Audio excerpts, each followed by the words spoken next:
The Security Council gathered for its fifth briefing on the situation in Ukraine in 3 weeks. The United Kingdom, one of 6 countries to call for it.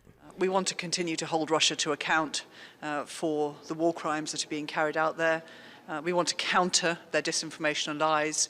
As images of that bomb theater sheltering families in Mariupol circled the globe, 3 UN officials briefed, citing at least 700 Ukrainians killed so far in the conflict, dozens of them children, 5 million forced to flee their homes, as damage to civilian infrastructure, including 43 health facilities, mounts. Russia denied bombing the theater and targeting civilians. Ukraine always was a pawn in the geopolitical struggle against Russia and remains such a pawn still. Western politicians couldn't care less about the suffering of the people in Donbass, including women, children, and the elderly.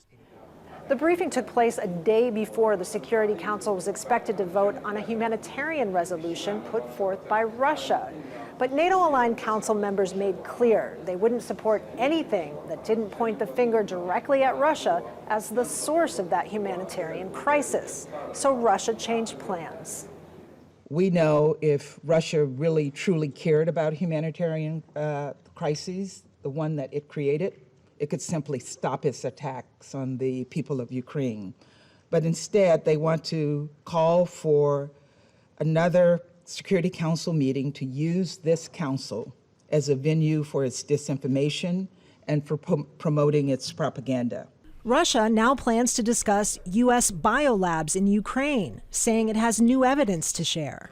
We have disinformation war, which is raging on a much greater scale than on the battlefield. And I will not be surprised at anything, because who wins the information war? The one wins the war.